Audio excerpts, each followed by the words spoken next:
Hello, everyone, and welcome to Full-on, your Fulham-centric football podcast. I'm your host, Ash Woolford. Joining me today for our Sunderland preview is Mozza. How you doing, mate? I'm not too bad, thank you, mate. Hope you're well.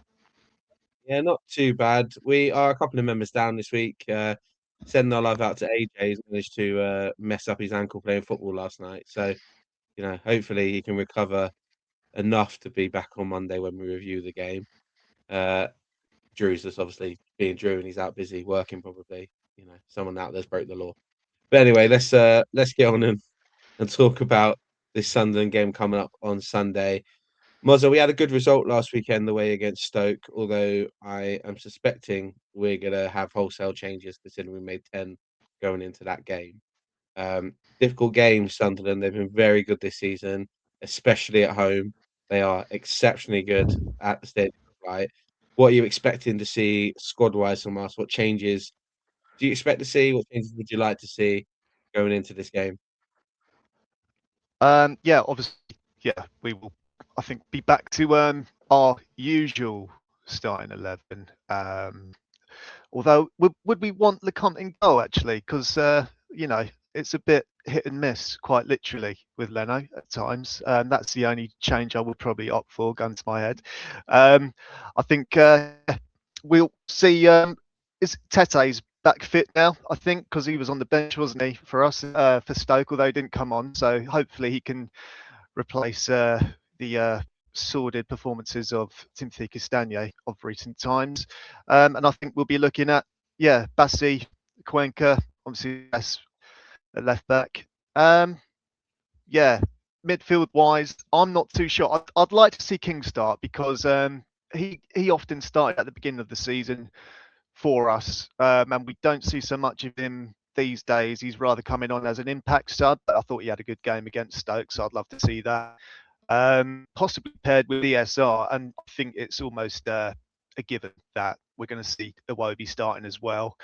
Um, and I want to see more of Kevin, and I want to have Muniz starting as well because God bless him, Rail needs a rest. But yeah, just want to build a bit of confidence on wing with Kevin as well because I think we nominated man of the match in the Stoke review, didn't we? Even though I missed that pod, but still watched it regardless, and I think I agreed with you boys.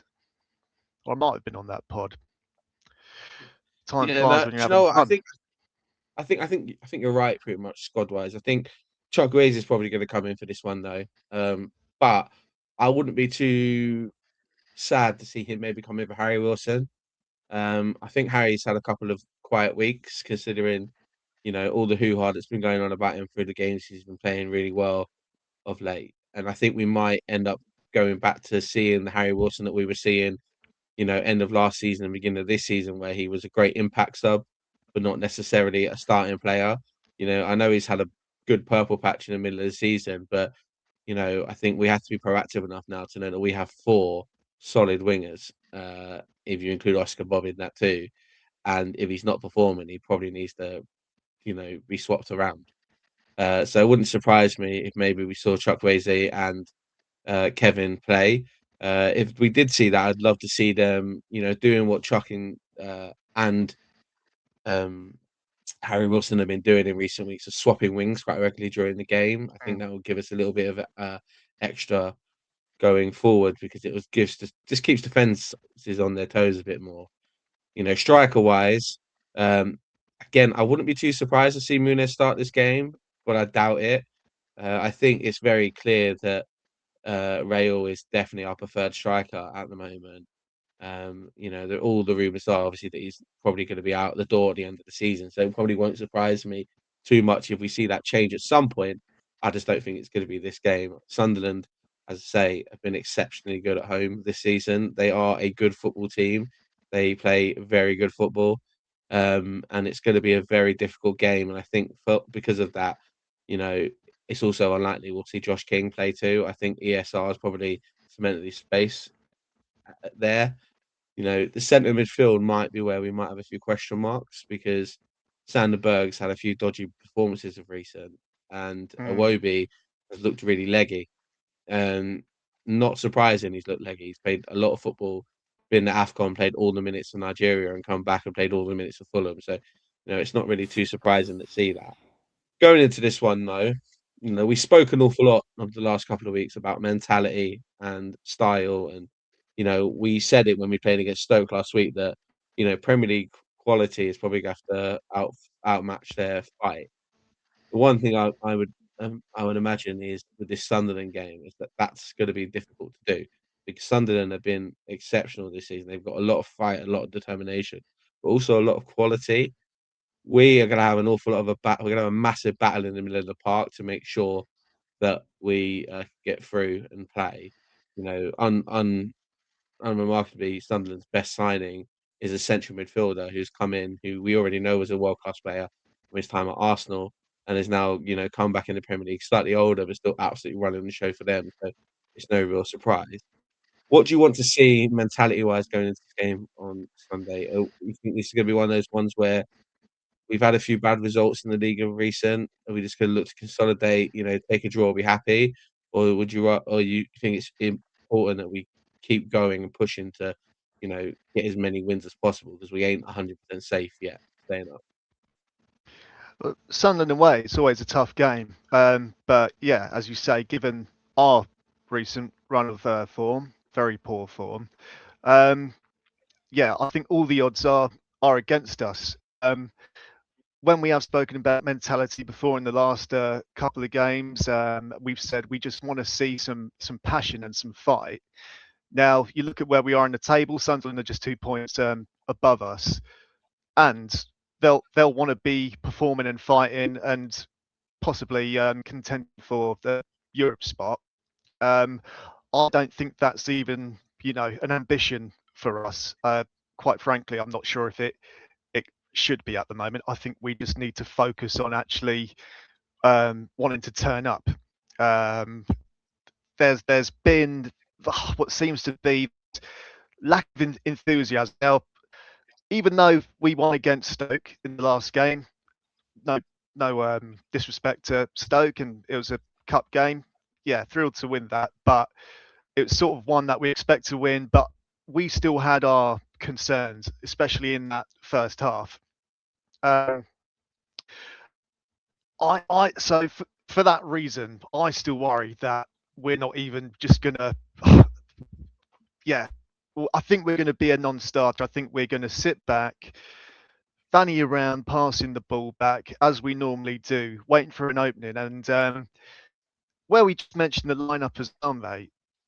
I do want Muniz to start, but if we are going to be playing it sort of more down the wings, as opposed essentially because you mentioned the midfield battle as well, I just worry that we're going to be attacking by crossing the ball in or hoping for moves to get on any plays or that we make. I don't know if he's fully back to confidence, but moreover, he's not really an aerial threat for us. Not saying Raul is any better, but I think you give Raul the opportunity to get on the end of crosses, he'll be more likely, he'll be more accurate.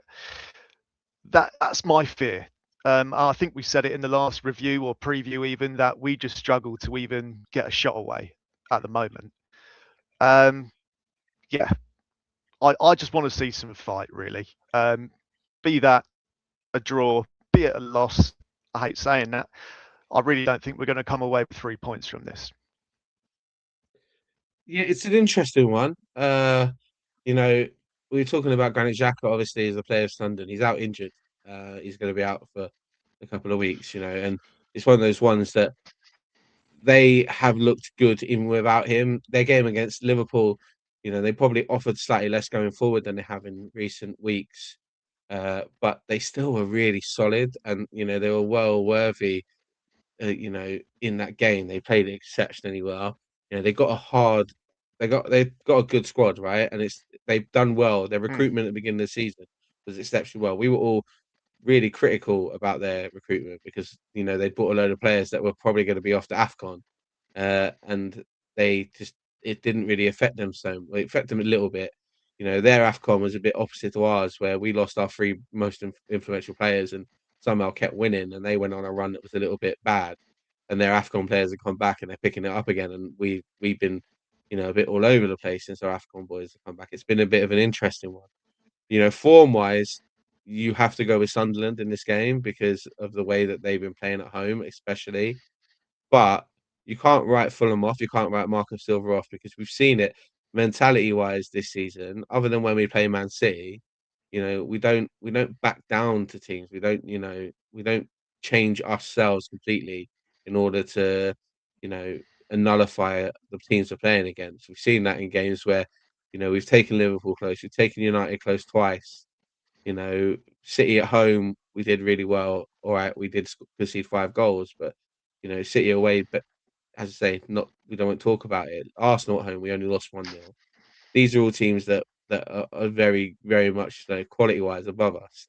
I don't think Sunderland are massively quality wise above us. I think what they do have though is a young, fast paced squad, and it's been hard to keep up with. And it's been, a bit of a fresh air Premier League wise to go. You look at this squad; it's young, it's fast, it's capable. But this is going to be one of those games where we're going to rely on players like Raul, who's a bit older, uses nous a little bit to sort of slow the ball down, especially when we take the ball up top.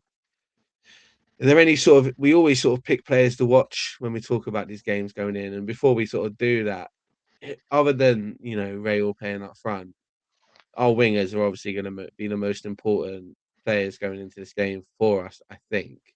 Let's talk about our options, obviously, winger wise. Now we know going into this game, for playing physically able to play on the left hand side, we have Chukwueze, we have Kevin, and Oscar Bob at a stretch. On the right hand side, we have Wilson, we have Chukwueze, and Oscar Bob as well.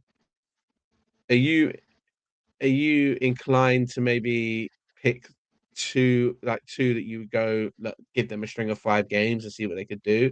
Or do you think that what Marco has been doing of late, which is sort of swapping it around a little bit, a wise thing to do in order to sort of blood people in? Because we know that we have to be honest with Oscar Bob. We spoke about it in the review game of against Stoke that he's still probably a month or two away from being fully fit, coming back from a really bad leg Yeah. injury that came back after a leg break. He's going to be tentative coming back in. But for you, is there a preferred pair you'd like to see? Or are you happy to keep it seeing being like chopped and changed until we sort of work out what's best balance wise for us? I don't know if it's going to do us any favors, really. Well, I would say chop and change. Yeah, I agree with what you just said about. I mean, I don't think he'll start. He'll be lucky to come on as a sub, I suppose. But that's fair enough. Coming back from that injury and everything. My preferred pair, it would be Chukwueze starting and Wilson. You look at Wilson. He's got most goals so far, hasn't he, this season? Yeah. I think this is where I need AJ back. Yeah, silly Yeah, no, he's our question. top scorer. Yeah, so they would be my preferred starting pair. And that's not to say I don't think Kevin doesn't deserve to start. I mean, because he is coming into form himself. So I mean, I think any of those three for me would be interchangeable. But I mean, let's be honest, they're probably all going to get minutes anyway, regardless.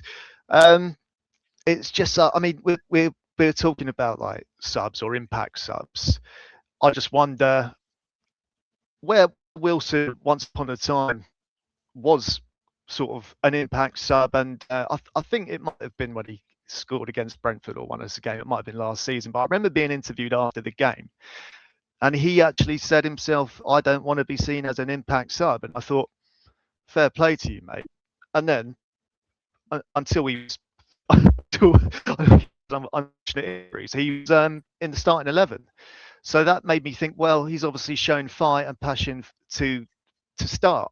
And I think maybe that is Marco Silva's mindset, where he does want players to fight. However, as we always say, he himself is stubborn with his choices. Sometimes they don't even make sense to us, but I mean, what do we know as passionate fans?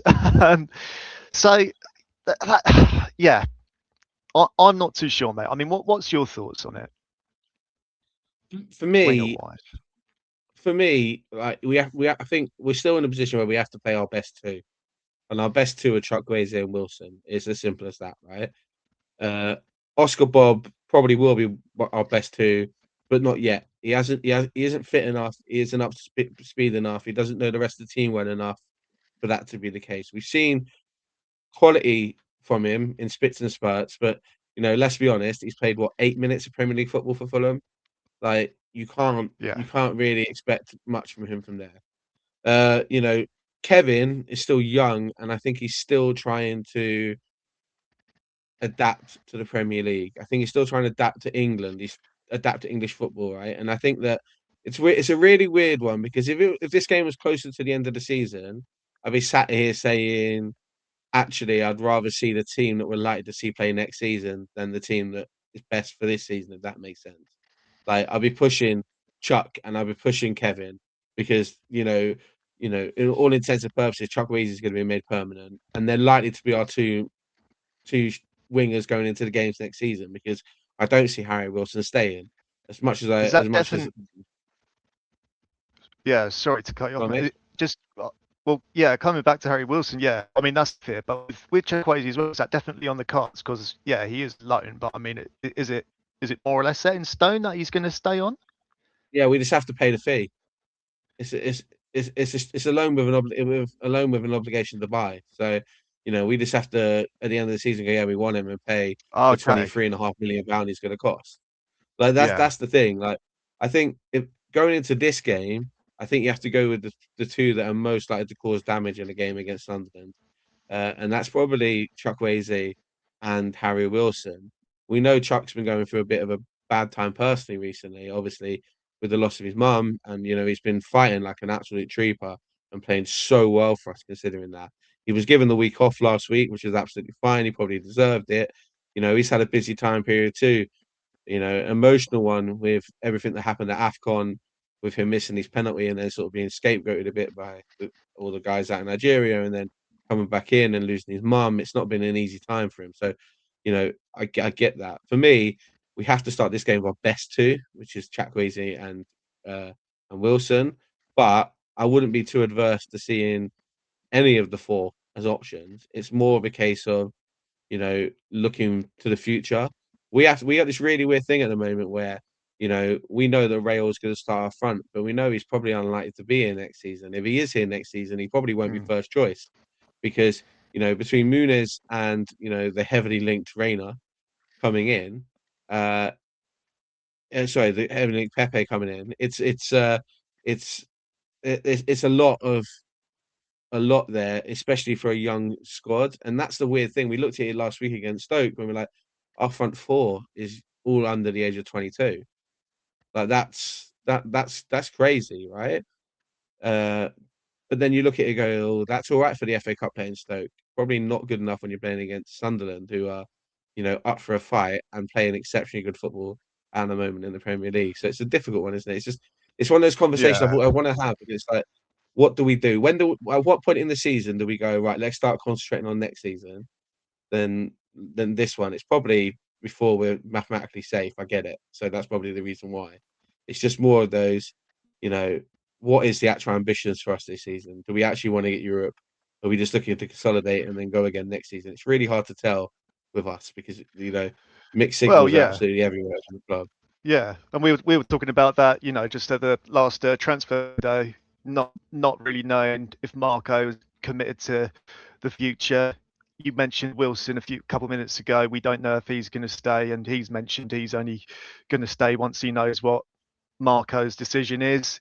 Um, yeah, it's all ifs and buts really. And I would have thought these younger players are feeling the same. Yes, it's refreshing to have those four as under the age of 22 or 22 and under, but we never seem to get it right with our age range and experience in certain areas. But I think it's part and parcel of just how Fulham operate, which is yeah crazy, but it's unsurprising at the same time. Yeah, Like, it is. It is. Then we also see players like Harrison Reed, who last week put in a great performance against Stoke, and you can't argue that he probably hasn't earned himself a spot in the Premier League squad. yeah, It's even though it was only Stoke, well, it's really hard because Sander Berg's had some really iffy performances of late. And we talk about the wingers because that's our outlet, but really, especially in this game, the center of the park is going to be exceptionally important for us. And we're going to have to win whatever battle's there. We know TC's out injured, so the player who looks most comfortable on the ball is not going to be there. We know that uh, Iwobi has been a bit, hit and miss, been a bit Mm, nah. But you don't blame him because he always looks like he's shattered, because he plays every minute of football yeah. under Marco Silva, because Marco Silva won't drop him, and it's one of those things that's like sometimes you have to drop a player not because they're playing badly, but because they just need a break, and that's the feeling I get with Iwobi sometimes. It's an interesting one. I think the middle of the Mm. park selection on Sunday, if it's a bit left field, I'm not going to be too shocked, and a bit of me thinks actually it being a bit left field's not a bad idea. It's one of those things that maybe Why Harrison not? Reed rather than Sanderberg. It's not the maddest thing that could happen. Who knows? Let's finish this one like we always do, mate. Players to watch on both teams. Scoreline prediction. Can I have your players to watch on both teams, please, and a Yeah, I'll scoreline start. prediction? Yeah, yeah. And no one's going to like this, and I don't even like what I'm about to say. I never normally do these days, but start with Sunderland. Until you just found out Zaka is injured. I mean, yeah, that's a plus for us, isn't it? Or is it? Um, yeah, with him being unavailable, I have to go with their top goal scorer, Brian uh, Robbie, at the moment. Yeah. Um, I think, well, there's lots of concerning areas in our lineup and squad. I did mention Leno at the start as a bit of a joke, but I just can't being able to cut through that midfield and our defence. We keep seeming to be drawn out and uh, not always concentrating after set pieces in our favour at the other end of the field. So that's my concern with this. And for those reasons as well, a player that we already mentioned for Fulham is Sander Berger. If he starts, um, he's got to be on form. He's got to be awake. Because I do like him as a player, as like we all like Iwobi as well. But you have to you have to say it, don't you, when they've been on form or when they're having a turkey. So, um, yeah, Soderberg for me. And scoreline prediction is 3-0 Sunderland. I'm so sorry, everyone. I don't see us scoring. Like for me, I look at that Sunderland squad, and they made some brilliant signings this summer. They did that thing that we did a couple of years ago, where they had to sign a load of players because it was out of necessity more than anything if they were going to have any chance of staying in the Premier League, right? The difference is they've done it in a way that they've looked to young, athletic players that get them through in an awful lot of positions, right? Brian Bobby, it's been their top goal scorer. It's hard to not look past him, especially as we say with Granit Xhaka being out injured, who would have been hands down the easiest choice for a player to watch because he's probably one of the best players in the league this year, let alone the best players for Sunderland. So you have to go with that. You know, they've got a lot of players. Habib Diarra, I also really like. I think he's a very, very good player. He's a bit unknown, so he goes a bit under the radar a little bit with some people, so they don't really realize just how much quality he does have. But he's been really solid for Sunderland when he's played, and I thought he played really well against Liverpool as a bit of an outlet for them. I know they didn't score against Liverpool, but you know he did quite well, and I watched that game because obviously of us playing them and trying to work out what's going on for us. It's really hard to say. I keep saying whoever plays on the wing is going to be most important because they're our outlet, but realistically, it's whoever plays that central defensive midfield role. If it is, uh, if it is Sander Berger, if it is Harry Wilson, not Harry Wilson, if it is, Jesus, that's really bad. If it is Reese. Harry Wilson, if it is the Ginger and the Esther himself, it's one of those things that uh, whoever plays in that position is going to have a really tough game because we're going to have to not necessarily win the midfield battle, but at least look like we're up for one, which is sometimes something we don't always do. You've been at games with me, mate. You've seen how frustrated I get about the fact that our middle of our pitch is like the Red Sea. sometimes. It just Mm. parts and it lets people through. And it's going to be difficult if we let Sunderland overrun us in midfield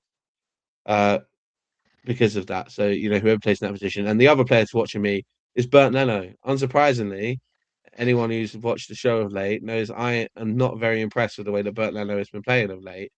He has had 3 or 4 really poor performances for me of late. Really going to have to control that box on Sunday against Sunderland, who control theirs exceptionally well. So it's going to be quite hard for us to sort of see him do that thing where he stays on his line, doesn't move, and gets beat from 20 yards at his near post like he inevitably will do. Scoreline wise, I hate to lose to Sunderland. Everyone knows I have family from Sunderland. I have family live up that way. I hate losing to them because it always feels a bit close. I'm gonna say 2-1 Sunderland though, hoping that maybe it'll be 2-2, or maybe we'll see something special from Fulham. Every now and then, Marco pulls one of these games out where we don't really give ourselves a prayer, and then we put performance in which just completely blows us all away, and we think we're European contenders again. So it's one of those things that who knows? Mm. Who knows what we'll see on Sunday? Hopefully, a positive one. And when we come to review the game, Monday night to be out on Tuesday, it'll be a game worth actually reviewing. Mozza, thanks very much for joining me on this Cheers, match mate. preview, mate. I know that it's not the easiest one to call, especially with how good Sunderland have been at home this season. But hopefully, we'll get a positive result and something good to talk about early next week. Thanks everyone for joining us. Thanks everyone new who's come and subscribed to the channel over the last couple of weeks. It's been good to have a little bump in people joining us. It's also been really nice the amount of people that have been coming and commenting on the videos and getting joined in. So, come let us your scoreline predictions. Let us know your players to watch. Let us know your feelings going into the game. I will try my best to sort of respond to all the messages that are put on our YouTube videos and stuff. So please do come and get involved. Share our channel with your other Fulham mates. Help us get these subscriber numbers up. It would be great. Helps us give us a bit more coverage for you guys. Not really much more to say other than have a good weekend. Hopefully Fulham don't mess it up and ruin it a little bit. And come on, you Whites.